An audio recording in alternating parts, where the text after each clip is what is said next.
नमो नमः सर्वेभ्यो सुप्रभातम्। एतस्मिन् चलचित्रे वयं अ, एतस्मिन् चलचित्रे वयं विभक्तेः अभ्यासं करणीयमस्ति। अत्र संस्कृतभारत्याः गीतासोपानस्य वर्गस्य कृते अथवा परिचयस्य वर्गस्य कृते विभक्तेः ज्ञानम् अति आवश्यकमस्ति। किमपि कस्यापि संस्कृतस्य पुस्तकस्य कृते अभ्यासस्य कृते विभक्तेः ज्ञानम् अति आवश्यकमस्ति। अधुना विभक्ती हा संस्कृतचा पाया आहे, फाउंडेशन आहे. जर विभक्ती छानपैकी माहिती असेल, तर आपल्याला खूप मदत होते. अतः वयं किं करणीयं वयम् एकैकं एकस्मिन् चलचित्रे एकेकायाः विभक्तेः अभ्यासं करणीयमस्ति। अधुना वयं एतस्मिन् चलचित्रे प्रथमायाः विभक्तेः अभ्यासं पश्यामः। अहं शेर् करोमि।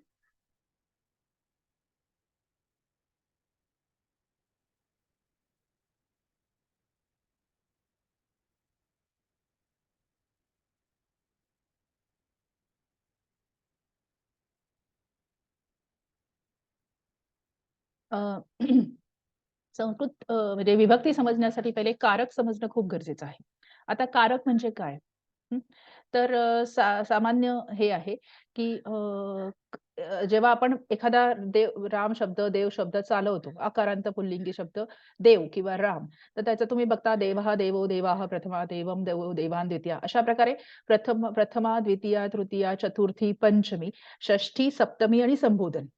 अशा 8 प्रकारच्या आपल्याला स्टेप्स दिसतात 3 वचनांमध्ये. सो प्रथमा विभक्ती ही कर्त्यासाठी असते. द्वितीया विभक्ती कर्मासाठी असते. तृतीया विभक्ती करणसाठी असते. आता हे आपण एक-एक समजून घेणार आहोत या सीरीजमध्ये. चतुर्थी विभक्ती संप्रदानसाठी असते. पंचमी विभक्ती आपादानसाठी असते. षष्ठी विभक्ती संबंधवाचक असते. सप्तमी विभक्ती अधिकरणवाचक असते किंवा अधिकरणासाठी असते. आणि 8वी जी आपण लाईन विभक्ती नाही म्हणता येणार त्याला, पण जे रूपं चालतात ते संबोधन असतात. हां, आता हे कारक पण 8 प्रकारचे असतात. 8 प्रकारचे कारक नाही आहेत. तर पण बेसिकली सोपं व्हावं, समजावं म्हणून मी सांगते आहे. कर्ता, कर्म कारण हे पाठ करणं गरजेचं आहे. कर्ता, कर्म, करण, संप्रदान, आपादान, संबंधवाचक, अधिकरण आणि संबोधन. अशा 8 प्रकारच्या 8 स्टेप्स किंवा 8 आपल्याला लाईनीमध्ये तो शब्द चालताना आपल्याला दिसतो. आता पाणिनीचं एक हे आहे सूत्र आहे. कर्ता कर्म च करणं, संप्रदानं तथैव च, आपादान अधिकरणं इत्याहं कारकाणि षट्. खरं म्हणजे कारक 6च प्रकारचे कारक आहेत. कर्ता, कर्म, करण, संप्रदान, आपादान, अधिकरण. हे 6च प्रकारचे कारक आहेत. कारण षष्ठी विभक्ती संबंधवाचक आहे आणि संबोधन हे कारक समजलं जात नाही. त्यामुळे 8 मधून 2 गेले 6 कारक आहेत. आता बेसिकली कारक म्हणजे काय? तर आपण एक साधं वाक्य आता मी मराठीत सांगतेय. संस्कृतमध्ये वेगळा त्याचं ट्रान्सलेशन होतं. मराठीत साधं वाक्य घेतलं, की राम शाळेत जातो. हं. जाण्याची पहिलं क्रियापद काय आहे? जातो, गेला किंवा जात आहे. जे काही आहे ते. जाण्याची क्रिया इथे होते आहे. कोण जातो आहे? कर्ता कोण आहे? ही क्रिया कोण करत आहे? जाण्याची कर्ता. तो म्हणजे राम करतो आहे. आता तो राम प्रथम अविभक्त असतो. त्याला काही प्रत्यय लागत नाही. पण कर्ता हे एक कारक झालं. कारण नुसतं शाळेत जातो म्हटलं तर काय समजणार? कोण जातो? कशासाठी जातो? असे अनेक प्रश्न उत्पन्न होतात. तर कर्ता हा एक कारक आहे. त्याच्यानंतर समजा राम धडा वाचतो. आता अ, किंवा ॲक्चुअली रामाला एखादी वस्तू द्या. हं. आता हा शब्द राम जो शब्द आहे त्याला बरेच प्रत्यय लागतात.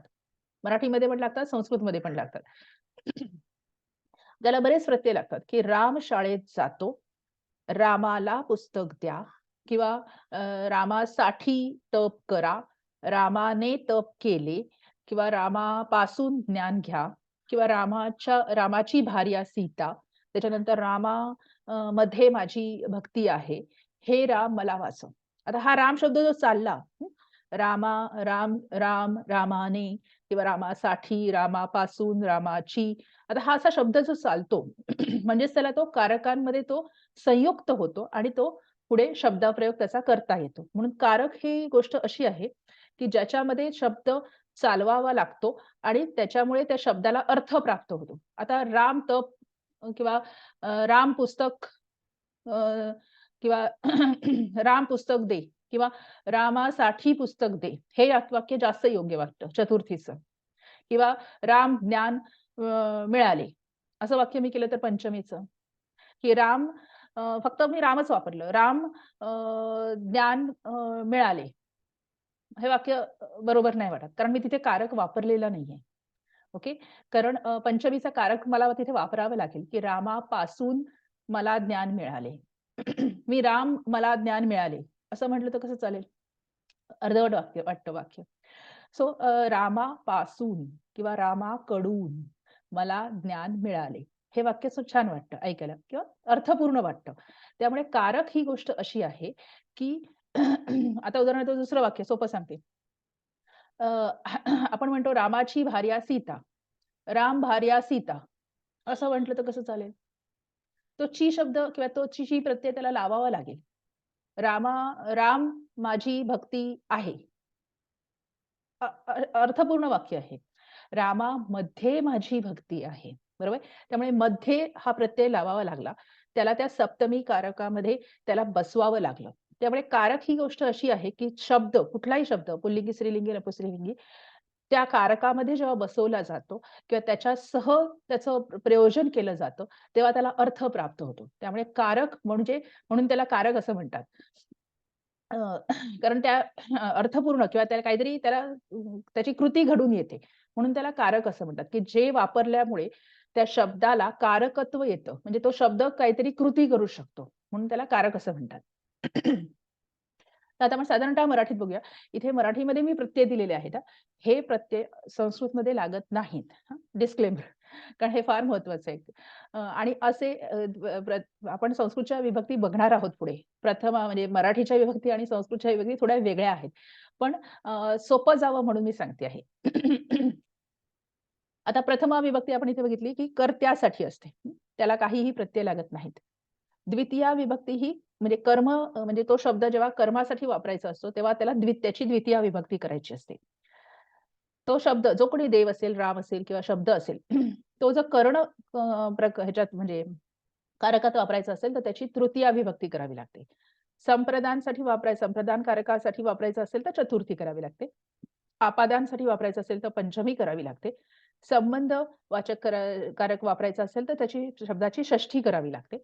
अधिकरण कारकामध्ये तो शब्द वापरायचा असेल, तर त्याची सप्तमी करावी लागते. आणि संबोधन किंवा हाक मारायची असेल किंवा त्याला उद्देश करायचा असेल, तर त्याचं संबोधन विभक्ती वापरावी लागते. आता फक्त अर्थासाठी मी परत सांगते, फक्त अर्थासाठी मी इथे मराठीचे प्रत्यय देते आहे. समजावे की कारक म्हणजे काय? ओके. कारण मराठीचे कारक आणि संस्कृतचे कारक किंवा मराठीच्या विभक्ती, संस्कृतच्या विभक्ती या थोड्याशा भिन्न आहेत. अ, तर आपण फक्त कारक समजण्यासाठी हे बघतो आहोत. आपल्याला समजलं की कर्ता कर्ता हा प्रथमा विभक्तीमध्ये असतो नेहमी. त्याला कुठलेही प्रत्यय लागत नाहीत. कर्म. आता रामाने तप केले. आता काय केले? रामाने काय केले हे महत्वाचं आहे किंवा रामाने कविता वाचली. काय वाचलं? काय असा जेव्हा क्रियापदाला प्रश्न विचारला जातो, तेव्हा त्याचे जे उत्तर येतं, त्याला कर्म असं म्हणतात. हं. त्यामुळे ते कर्म हे नेहमी द्वितीया विभक्तीत असतं. फार गरजेचं आहे. त्याच्यानंतर रामाने अ, बाणाने राक्षसीचा वध केला. कशाने केला? कशाच्या सहाय्याने केला? रामाने काय केला? वध केला. म्हणजे वध हे कर्म झालं. बरोबर आहे? परंतु कशाच्या सहाय्याने म्हणजे ही क्रिया करण्यासाठी काही गोष्टी आवश्यक असतात. हं. क्रिया करण्यासाठी पहिल्या गोष्ट क्रिया करण्यासाठी लागतो तो पहिला म्हणजे लागतो तो कर्ता. कर्त्याशिवाय क्रिया घडू शकत नाही. दुसरं म्हणजे लागतं त्याला कर्म. क्रियापदाला किंवा क्रियेला. म्हणजे काहीतरी करावं लागतं ना. काहीच केलं नाही म्हणजे मी नुसती बसली आहे म्हटलं तर बसणे हे पण कर्मच आहे. शांत बसणे हे कर्म झालं. त्यामुळे कर्म हे असतंच. त्याच्यानंतर क्रिया ही कुठल्यातरी गोष्टीच्या सहाय्याने होत असते. हं. त्यामुळे समजा मी हाताने खाते. आता हात हे साधन आहे. त्यामुळे साधनासाठी जो शब्द वापरला जातो, अहं हस्तेन खादामि. त्यामुळे हस्त शब्दाचं हस्त हा इथे मदत करतो आहे क्रियापदाला, की हाताने खाते आहे. त्यामुळे तो कर्ण कारक त्याचा वापरायचा असतो आणि त्याची तृतीया विभक्ती होते. आता साठी अ, किंवा रामासाठी भरत गेला किंवा रामासाठी एखादी गोष्ट जेव्हा केली जाते कुठल्यातरी किंवा रामासाठी दशरथानी अ, वचन मोडले. आता असं झालं नाहीये, पण एक वाक्याच्या ह्याच्यासाठी सांगते, की रामासाठी किंवा रामाला काहीतरी त्याच्यासाठी क्रिया घडत असते. कोणासाठी तरी क्रिया नेहमी घडत असते. त्यामुळे त्याची संप्रदान किंवा त्याची चतुर्थी विभक्ती असते. त्याच्यानंतर आपादान. आपादानमध्ये इथे वियोग असतो. म्हणजे झाडापासून फळ पडले किंवा रामापासून मला ज्ञान मिळाले. ते ज्ञान जे आहे ते रामाकडून माझ्याकडे आलेलं आहे. फळ जे आहे ते झाडावरून खाली पडलेलं आहे. म्हणजे झाड आणि फळ याचा वियोग झालेला आहे. ते ज्ञान आणि राम ते ज्ञानाचा रामाकडून वियोग झालेला आहे. म्हणून कुठेतरी वियोग झालेला असतो. डिपार्शन किंवा काय म्हणतात पार्टिशन झालेलं असतं. त्याला आपादान असं म्हणतात. कारण हे फार महत्वाचं आहे या गोष्टी. नंतर जेव्हा आपण वाक्य करायला घेतो, तेव्हा आपल्याला ते लक्षात राहत नाही. म्हणून मी याच्यावर फार स्पेसिफिक जोर देऊन गोष्टी सांगते आहे. इथे सोपं वाटेल बोलताना, पण नंतर वाक्य करताना खूप जम्बलिंग होतं. एखादी गोष्ट जेव्हा विभक्त होते एखाद्या गोष्टीपासून त्याला आपादान असं म्हणतात. मी घरातून बाहेर गेलो. घर आणि मी याचा वियोग झाला. बरोबर आहे? त्यामुळे तिथे आपादन असतं. तेव्हा त्यावेळी मी ज्याच्यापासून वियोग होतो आहे. फलम वृक्षात पतती. फळ झाडापासून वेगळे झाले किंवा झाडावरून पडले. त्यामुळे झाड ह्या शब्दाची पंचमी होते. फलम वृक्षात पतती. रामात अहम ज्ञानम प्राप्नोती. रामाकडून त्या ज्ञानाचा वियोग होऊन माझ्याकडे आलेला आहे किंवा एखाद्या गोष्ट आलेली आहे. तर रामाकडून त्याचा वियोग झालेला आहे किंवा रामापासून ते माझ्याकडे आले. त्यामुळे रामाची आपादन किंवा राम हा शब्द आपादन विभक्तीत वापरावा लागेल, पंचमीत वापरावा लागेल. त्यानंतर संबंध सोपे आहे. रामाची भार्या, माझा पुत्र किंवा माझं घर, है ना? ज्याचं घर असतं. मम गृहम, तव गृहम असं हे सोपं आहे. अधिकरण. आता अधिकरण म्हणजे काय, की क्रिया ही कुठेतरी कशाच्या तरी आधाराने सहाय्याने वेगळं. सहाय्याने होत असेल तर तृतीया विभक्ती आणि कशाच्या तरी आधाराने होत असते. आधाराने म्हणजे अ, हे अ, लेखनी हस्ते असती. लेखनी अशी हवेत राहू शकत नाही. ती कुठेतरी ठेवावी लागेल. टेबलावर किंवा हातात पकडावी लागेल, कुठेतरी असतं. तर त्यामुळे त्याला आधार लागतो. हं. फ मर्कटः वृक्षे अस्ति. मर्कट म्हणजे माकड हे असं हवेत राहू शकत नाही. त्याला कुठेतरी राहावं लागेल किंवा त्याला कुठेतरी बसावं लागेल. एकतर तो जमिनीवर बसेल, झाडावर बसेल, फांदीवर बसेल, घरावर बसेल, कशावर तरी तो बसतो किंवा कशावर तरी तो असतो. आपण असं अंतरिक्षात फिरत नसतो. आपण कुठेतरी राहतो. बरोबर? तर त्यामुळे त्याला अधिकरण ज्याच्यावर जी वस्तू आधार आहे म्हणजे समजा या लेखनीची आधार आहे हस्त. जी गोष्ट आधारासाठी वापरली जाते त्याची सप्तमी विभक्ती होते. अधिकरण त्याला म्हणतात. ओके. त्यात आपण पुढे हळू मला वाटतं आपल्याला समजलं आहे, की एक उदाहरणासकट पण आपण नंतर बघणार आहोत, की एक असते क्रिया कर्ता.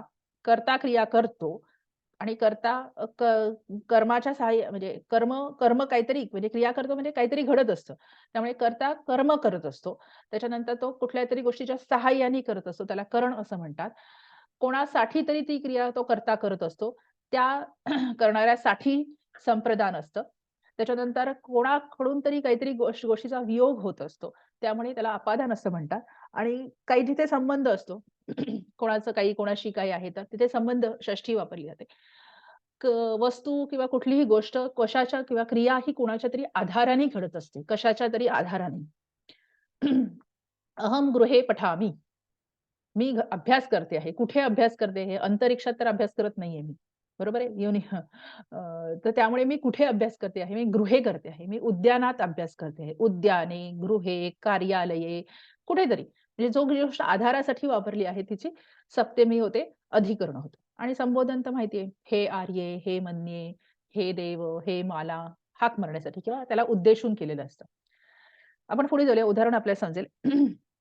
आता इथे ददाती ही क्रिया चाललेली आहे. देण्याची क्रिया चाललेली आहे. कोण देण्याची क्रिया करतो आहे? राजा. हं. त्यामुळे राजा इथे कर्ता आहे. हं. त्याच्यानंतर काय देतो आहे तो? धनम. बरोबर? त्यामुळे धनम इथे कर्मपदी आहे. कशाच्या सहाय्याने तो देतो आहे? कारण हे पहिलं ना वाक्यामध्ये कुठल्याही वाक्यामध्ये पहिलं क्रियापद शोधायचं आणि त्याला हे सगळे असे स्टेप बाय स्टेप प्रश्न विचारायचे. म्हणजे आपल्याला सगळ्या विभक्ती आता प्रत्येक वाक्यामध्ये या सगळ्या विभक्ती असतीलच असं नाही. असा काही हार्ड अँड फास्ट रूल नाही.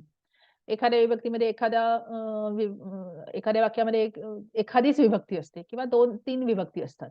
परंतु जर संपूर्ण वाक्य असेल तर असायला पाहिजे. बरं आता इथे पहिलं पहिलं जाऊन क्रियापद शोधायचं. क्रियापद काय आहे? राजा क्षम्यतां. क्रियापद काय आहे? ददाती. देण्याची क्रिया चालू आहे. कोण देत आहे? राजा. राजा हा कर्ता आहे. त्याची प्रथमा विभक्ती आहे. त्याच्यानंतर काय देतो आहे? धनम. हं. म्हणजे धनम हे कर्म आहे. त्याच्यानंतर कशाच्या सहाय्याने देतो आहे? हस्तेन. हं. त्यामुळे हस्तेन हे कर्ण आहे. हं. हस्त शब्द तृतीयेमध्ये वापरलेला आहे. त्याच्यानंतर कोणाला देतो आहे? बरं ही हाताने धन देण्याची क्रिया कोणासाठी बरं चालू आहे? भिक्षुकासाठी. हं. त्यामुळे भिक्षुक या शब्दाची चतुर्थी आहे. संप्रदान. हं. संप्रदान भिक्षुकाय. त्याच्यानंतर आता हे धन त्यांनी कुठून बरं उत्पन्न केलं? किंवा कुठून तरी त्या धनाचा म्हणजे ज्या अर्थी तो भिक्षुकाला देतो आहे, त्या अर्थी त्यांनी कुठून तरी आणलेलं आहे, बरोबर? तर कोशात म्हणजे खजिन्यातून तो धन भिक्षुकाला देतो आहे. त्यामुळे धनाचा कोशापासून वियोग झालेला आहे, म्हणून त्याची पंचमी आहे. कोशात. त्याची अपादान विभक्ती आपण वापरली. त्याच्यानंतर हा राजा कोणाचा बरं आहे? किंवा कुठला राजा बरं आहे हा? मथुरा नगर्याः किंवा मथुरा नगरस्य. त्यामुळे मथुरा नगरस्य ही षष्ठी झाली. षष्ठी तिथे वापरलेली आहे. संबंधवाचक आहे. कुठला राजा आहे? मथुरा नगरीचा राजा आहे. बरं ही सगळी क्रिया धन देण्याची, हाताने देण्याची, भिक्षुकासाठी देण्याची, कोशातून आणून भिक्षुकासाठी देण्याची ही क्रिया कुठे बरं चाललेली आहे? कुठे कशाच्या तरी हवेत तर चाललेली नाहीये. तर कशाच्या तरी आधाराने चालू आहे. तर ते यमुना तट. यमुना तटावर. तर म्हणून यमुना तटे ही त्याची सप्तमी किंवा अधिकरण होते आहे. आणि क्रिया आता ददाती. म्हणजे संपूर्ण वाक्य कसं होईल? राजा हस्तेन किंवा उलटं-सुलटं वापरलं तरी चालतं संस्कृतमध्ये. राजा धनम हस्तेन भिक्षुकाय कोशात यमुना तटे ददाती आणि कह राजा? मथुरा नगरस्य राजा किंवा सोप्या ह्याच्यासाठी आपण काय म्हणू शकतो ज्याच्यात साती विभक्ती येत आहेत. मथुरा नगरस्य राजा हस्तेन भिक्षुकाय कोशात धनम यमुना तटे ददाती. त्याच्यामध्ये साती विभक्ती आल्या. हे थोडंसं वाक्य ऐकायला बरोबर वाटत नाहीये. पण साती विभक्ती जर वाक्यामध्ये आणायच्या असतील, तर हे असं वाक्य बनू शकतं. आता आपल्या सगळ्यांना मराठीत समजले, बरोबर? आता आपण आता उदाहरणार्थ मी मगाशी जसं सांगितलं शब्दाचा कसा चालतो, हे थोडं दिसतंय का? आता मी देव शब्द घेतला. हां. तर देव शब्द जेव्हा मला कर्ता किंवा प्रथमा विभक्तीत चालवायचा असतो एकवचनामध्ये, तेव्हा मी देवः असं म्हणेन. हं. आणि जर द्वितीय विभक्ती वापरायचं देवौ म्हणेन, बहुवचनात वापरायचं तर देवाः म्हणेन. आता बहुवचनाचं आपण थोडं सोडूया, कारण एकवचनातच समजून घेऊया. आता उदाहरणार्थ मला देव शब्द जेव्हा कर्मासाठी वापरायचा असेल, तेव्हा मी त्याची द्वितीया करेन. देवम्, अहं देवं नमामि. हं. त्याच्यानंतर जेव्हा देव हाच शब्द म्हणजे तोच शब्द मला जेव्हा सहाय्यभूत किंवा तृतीयेमध्ये वापरायचं असेल, तेव्हा मी देवेन असं चालेल. हां. राक्षसाः देवेन ताडिताः. ते राक्षसांचं ताडन केलं. कशाच्या सहाय्याने? देवांच्या सहाय्याने किंवा देवांनी केलं. हा थोडासा कर्मणी प्रयोग आहे इथे. त्यामुळे कर्त्याची तृतीय आलेली आहे. हां, कर्ता नेहमी प्रथमा विभक्तीत असतो हे कर्तरी प्रयोगामध्ये हां. ते आपण बघूया पुढे. चतुर्थी अहं चतुर्थी देव शब्द चतुर्थी वापरायचा झाला तर देवाय. देवासाठी अहं दुग्धम आनयामी. अहं देवाय दुग्धम आनयामी. पंचमी विभक्ती देव शब्दाची वापरायची असेल तर अहं देवात वरान प्राप्नोमी. मी देवाकडून वर प्राप्त करून घेते. त्याच्यात षष्ठी तर सोपी आहे. देवस्य कीर्तीही अद्वितीया. देवाची कीर्ती महान आहे. सप्तमी सर्व जगत देवे एव अस्ति. हे सगळं जग देवामध्येच आश्रित आहे. आणि संबोधन वापरायचं असेल तर हे देव रक्ष मां. हे देवा माझी रक्षा कर. बरोबर आहे. तो एकच शब्द आपण प्रथमा, द्वितीया, तृतीया, चतुर्थी किंवा कर्ता, कर्म, करण, संप्रदान, अपादान, संबंधन आणि अधिकरण या 7ही विभक्तींमध्ये एकच शब्द वापरू शकतो. हं. आपण थोडंसं पुढे जाऊया. आता ह्यासाठी आता संस्कृतकडे येऊया. आता मराठीत खूप झालं. संस्कृतकडे येऊया. अ, आता जर आपल्याला विभक्ती समजून घ्यायची असेल, तर थोडंसं आपल्याला किम शब्द कोण या शब्दाची 3 रूपं होतात. ती समजून घेणं आवश्यक आहे आणि त्याची रूपं पाठच करणं आवश्यक आहे. किमचं पुल्लिंगी तुम्हाला माहिती आहे. शब्द सर्वनाम आहे हे किम सर्वनाम. पुल्लिंगामध्ये कसं चालतं? कः, कौ, के प्रथमा, कम, कौ, कान द्वितीया, केन काभ्यां कैः तृतीया, कस्मै काभ्यां केभ्यः चतुर्थी, कस्मात् काभ्यां केभ्यः पंचमी, कस्य कयोः केषां षष्ठी, कस्मिन् कयोः केषु सप्तमी. हं. स्त्रीलिंगामध्ये का, के, काः प्रथमा, काम, के, काः द्वितीया, कया काभ्यां काभिः तृतीया, कस्यै काभ्यां काभ्यः चतुर्थी, कस्याः काभ्यां काभ्यः पंचमी, कस्याः कयोः कासां षष्ठी, कस्यां कयोः कासु सप्तमी. हं. हे पाठ करणं फार आवश्यक आहे. आणि नपुंसकलिंगामध्ये किम, के, कानी प्रथमा, किम, के, कानी द्वितीया. हं. आणि पुढे तो पुल्लिंगवत चलती. केन काभ्यां कैः तृतीया. तृतीया, चतुर्थी, पंचमी. आता हे मी का सांगते आहे इथे? कारण पुढे संस्कृतमध्ये आपल्याला त्या क्रियापदाला हे सगळे प्रश्न विचारायचे आहेत. म्हणून ही किम शब्दाची रूपं पाठ असणं गरजेचं आहे. सो कारण जेव्हा तुम्ही क्रियापदाला मराठीतून प्रश्न विचारला जाल, हं, तेव्हा गोंधळ होऊ शकतो. त्या म्हणून संस्कृतमध्येच क्रियापदाला प्रश्न विचारले तर सोपं पडेल समजून घ्यायला. आता आपण प्रथमा विभक्ती बघूया. क्षम्यता. आता हे वाक्य आहे कारण ॲक्चुअली संस्कृतमध्ये 3 प्रकारचे प्रयोग असतात. कर्तरी प्रयोग, कर्मणी प्रयोग आणि भावे प्रयोग. तर आता आपण सध्याला फक्त कर्तरी प्रयोग बघूया. कर्मणी प्रयोग थोडा बाजूला ठेवूया. भावे आणि कर्मणी. कर्तरी प्रयोगामध्ये प्रथमा विभक्ती ही नेहमी कर्त्यासाठी वापरली जाते. आता कर्ते कोण-कोण असतात? किती प्रकारचे कर्ते आपल्याकडे आहेत? तर आपल्याकडे अल्मोस्ट 9 प्रकारचे कर्ते असतात. हं, तर ते समजणं गरजेचं आहे. ज्याला आपण पुरुष असं म्हणतो. बरोबर? प्रथम पुरुष म्हणजे तो, तिकडचा जो समोर आहे तो.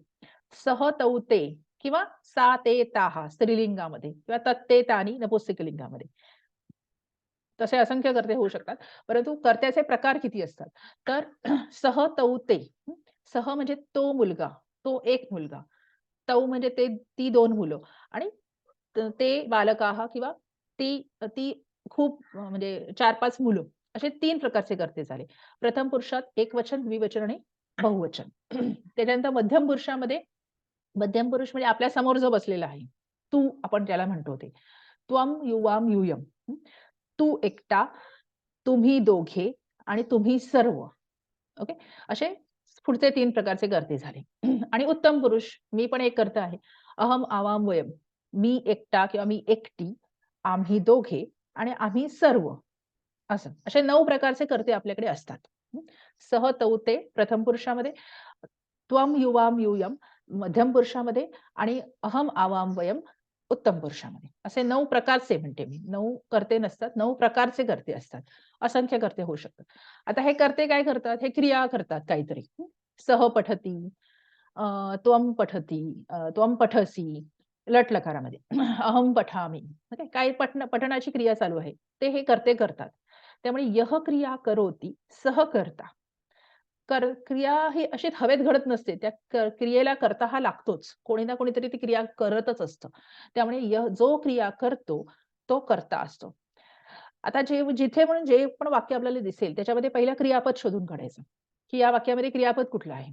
आणि त्या क्रियापदाला काय प्रश्न विचारायचा?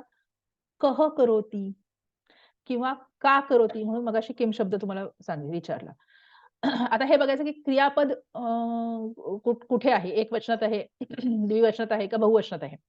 समजा पठती असेल, तर मी क्रियापदाला प्रश्न काय विचारणार? कः पठती अथवा का पठती? बरोबर आहे? पुल्लिंग किंवा स्त्रीलिंगामध्ये. आता पठतः असा जर क्रियापद असेल, तर मी प्रश्न विचारेल कारण पठतः क्रियापद द्विवचनामध्ये आहे. त्यामुळे कौ पठती, के पठती असा मला प्रश्न विचारायला लागेल. पठंती असं जर क्रियापद असेल, तर तो आपल्याला समजतं की पठंती हे क्रियापद बहुवचनात आहे. मग मी त्याला काय प्रश्न विचारेन? के पठती पुल्लिंगामध्ये किंवा काहा पठती. हं. असं. कर्ता शोधून काढायचा असेल, त्यावेळेला आपल्याला हे किम शब्दाची प्रथमाची जी पुल्लिंग स्त्रीलिंगमध्ये आहे, ती रूपं त्याला प्रश्न विचारावे लागतील. त्यामुळे कह करोती किंवा का करोती? कोण? कोण मुलगी क्रिया करते आहे किंवा कोण मुलगा? आता मराठीमध्ये आपण कोण हा शब्द वापरतो, पण संस्कृतमध्ये त्याच्यात फरक आहे. तर त्याचं जे उत्तर मिळेल, त्याची प्रथमा वापरायची. हं. आता क कः पठती, रामः पठती, सीता पठती किंवा अहम पठती म्हटल्यानंतर तो प्रथम पुरुषातच असणार आहे.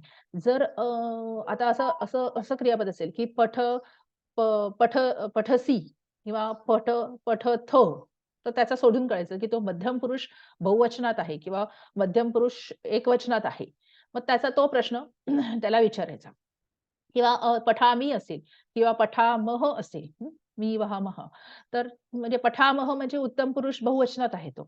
त्यामुळे त्याला के बहुवचनात आहे म्हणजे के पठामहो असा प्रश्न विचारावा लागेल. वगैरे म्हणजे कोण बरं वाचत आहे किंवा कोण अभ्यास करत आहे असं. मग त्याचं जे उत्तर येईल, त्याची प्रथमा विभक्ती करायची. त्या शब्दाची प्रथमा विभक्ती. आता हे फार सोपं आहे. रामः खादती, कः खादती? रामः. त्यामुळे रामः शब्दाची प्रथमा विभक्ती. आता उदाहरणार्थ प्रश्नाचं उत्तर येत असेल, की कवी खादती. हं. त्यामुळे कवीची प्रथमा विभक्ती आहे कवीही किंवा उदाहरणार्थ माता खादती किंवा आई खाते आहे. खाण्याची क्रिया करते आहे. पण कोण खाणे? आई. तर आईसाठी काय शब्द आहे आपल्याकडे? मातृ. ऋकारांत स्त्रीलिंगी शब्द मातृ. हं. तर आपण याबद्दल काय प्रश्न विचारणार? का खादती? तर आपण त्या प्रश्नाचं उत्तर देणार आहे माता खाते किंवा आई खाते आहे. आईसाठी मातृ ऋकारांत स्त्रीलिंगी शब्द मातृ, तस्य प्रथमा एकवचन माता. आता खादंती जर असेल, हं, तर खादंती हे बहुवचन आहे. मग कर्ता पण बहुवचनातच असला पाहिजे. कर्तरी प्रयोगामध्ये हां. कर्ता पण बहुवचनात असला पाहिजे. मग माता शब्दाचं ऋकारांत स्त्रीलिंगी शब्द प्रातिपदिकं मातृ, तस्य प्रथमा बहुवचन किमस्ति? मातरः. माता, मातरौ, मातरः प्रथमा. मग मातरः खादन्ति असं तिथे वाक्य होतं. तसं माला खादती, का खादती? माला खादती. यानं चलती. आता नपुंसकलिंगामध्ये चालण्याची किंवा जाण्याची काहीतरी क्रिया घडते आहे. तिथे शोधावं लागतं. म्हणजे कह, का किंवा किम हे 3 प्रश्न त्याला कर्त्यासाठी विचारायचे क्रियापदाला. किम चलती? आता प्रत्येक वेळेला काही का समजा असं असेल, की मार्गे यानं चलती. आता तिथे काह का विचारू शकत नाही. तिथे तुम्हाला किम प्रश्न विचारावा लागेल. कोण चालतं आहे? यान पण चालू शकतं. विमानयानम उड्डयति. हं. त्यामुळे ते नपुंसकलिंगी पण कर्ता असू शकतो. त्यामुळे यानं चलती. आता हे तारतम्याने त्या ह्याच्यामध्ये आपल्याला समजून घ्यायचं आहे. काही आपण उदाहरणं बघूया. कर्तरी प्रयोगामध्ये कर्त्याची प्रथम विभक्ती होते. बालाः पुष्पेभ्यः उद्यानं गच्छन्ति. हं. गच्छन्ति. आता गमगच्छ धातू आहे. क्रियापद काय आहे? क्रियापदं किमस्ति? गच्छन्ति. ह्याच्यामध्ये मूळ धातू काय आहे? गमगच्छ. हं. हळू स्टेप बाय स्टेप केलं तर पॉसिबल आहे. जंबलिंग गडबड, घाई गडबड केली तर मग कठीण होतं सगळंच. गमगच्छ फक्त तिथे आता फक्त क्रियापदावर फोकस करायचं आपल्याला. बाकी कुठे बघायचं नाही. गच्छन्ति. गमगच्छ धातू आहे. त्याचं कुठलं रूप आहे बरं? गच्छन्ति. कसा चालतो तो लट्लकारामध्ये? गच्छती, गच्छतः, गच्छन्ति प्रथम पुरुषामध्ये. त्यामुळे हे इथे प्रथम पुरुष बहुवचन आहे. हं. त्यामुळे त्याचा कर्ता हा पण प्रथम पुरुष बहुवचनातच असणार. बरोबर आहे? मग आता इथे के गच्छन्ति किंवा काहा गच्छन्ति? कोण कोण बरं झालं आहे? कोण मुले जात आहेत? कोण मुली जात आहेत? तर या प्रश्नाचं ह्याच्यात काय उत्तर येतं? उद्यानं गच्छन्ति येतं का? कह किंवा सॉरी के किंवा काहाचं उत्तर उद्यानं गच्छन्ति येतं का? नाही. कोण जात आहे? पुष्पेभ्यः गच्छन्ति येतं का ह्याचं उत्तर? नाही. तर बालाः गच्छन्ति. के गच्छन्ति? बालाः गच्छन्ति किंवा काः गच्छन्ति? बालाः गच्छन्ति. असं आपल्याला हळू शांतपणे प्रयत्न करायचा आहे. बालाहा किंवा आता हे बालाहा हे बालह शब्दाचं पण प्रथम पुरुष बहुवचन असू शकतं किंवा बाला शब्दाचं पण असू शकतं. त्यामुळे पुल्लिंगी पण असेल किंवा स्त्रीलिंगी पण असेल हा कर्ता. त्यामुळे इथे त्याचा काही संबंध म्हणजे आपल्याला समजून येत नाहीये. म्हणजे ती मुलं पण असतील किंवा त्या मुली पण असतील. त्यामुळे इथे लिंग काही समजून येत नाही. आता बालक शब्द असता तर बालकाः असं समजलं असतं किंवा बालिकाः असं समजलं असतं. परंतु असतो. कर्ता आपल्याला इथे समजला आहे बालाः. त्यामुळे हा बालाः कर्ता हा प्रथम पुरुष प्रथमा बहुवचनामध्ये आहे. अन्य उदाहरण छात्राः धनाय पठन्ति. पठनाची क्रिया चालू आहे. पठन्ति प्रथम पुरुष बहुवचनामध्ये आहे. त्यामुळे के पठन्ति, छात्राः पठन्ति. अशा प्रकारे कर्ता शोधून काढायचा. गो गोपालः निर्धनाय वस्त्रं यच्छति. यच्छ, दा यच्छ धातू. आता इथे बघा, दा यच्छ धातूची प्रथम पुरुष एकवचन आहे. दा यच्छ, यच्छति. त्यामुळे कः यच्छति? तर गोपालः यच्छति आणि गोपाल कर्ता झाला. ही सोपी-सोपी वाक्य म्हणून कर्ता शोधून काढायला सोपं पडतं. पण जेव्हा कॉम्प्लिकेटेड वाक्य होतात, तेव्हा हीच टेक्निक किंवा हीच प्रोसिजर वापरायची आहे. यच्छसी. आता इथे बघा, यच्छसी म्हटलेलं आहे. यच्छती नाही आहे. त्यामुळे दा यच्छ धातूची लट लकारे धा यच्छ धातोः लट लकारे मध्यम पुरुष एकवचन असते. क्रियापद मध्यम पुरुष एकवचनात आहे. म्हणजे त्याचा कर्ता पण मध्यम पुरुष एकवचनामध्ये म्हणजे त्वम असणार आहे. त्यामुळे हा त्वम कर्ता आहे. गच्छन्ति प्रथम पुरुष बहुवचन. के गच्छन्ति? नराः गच्छन्ति. आनयामि. पुढचं वाक्य अहं गोपालाय पुस्तकं आनयामि. आता आनयामि नय धातूचा उपसर्ग लागलेला आहे आ उपसर्ग. त्याची उत्तम पुरुष एकवचनामध्ये हा क्रियापद आहे. त्यामुळे कः आनयामि किंवा का आनयामि तर अहं. अहं हे उत्तम पुरुषाचं सॉरी उत्तम पुरुषाचं एकवचन आहे. आता इकडे बघा वयं बालेभ्यः लेखनीम् आनयामः. आनयामः उत्तम पुरुष बहुवचनामध्ये आहे क्रियापद. त्यामुळे कर्ता पण उत्तम पुरुष बहुवचनात असणार. तो म्हणजे वयं. अहं आवाम वयं. इकडे बघा पिबथ. पिबथ.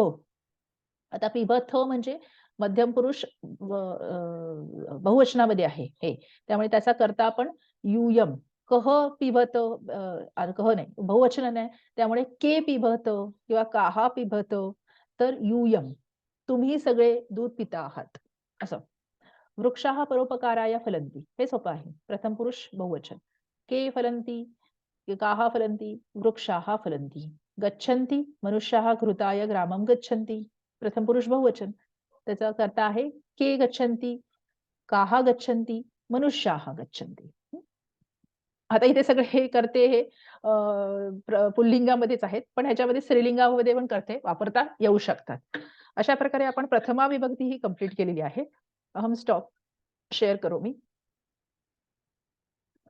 एवं प्रकारेण वयं प्रथमा विभक्तेः अभ्यासं कृतवन्तः. अग्रिमचलचित्रे वयं द्वितीयायाः विभक्तेः अभ्यासं करणीयमस्ति अथवा अभ्यासं करिष्यामः. धन्यवाद. शुभं भवेत्.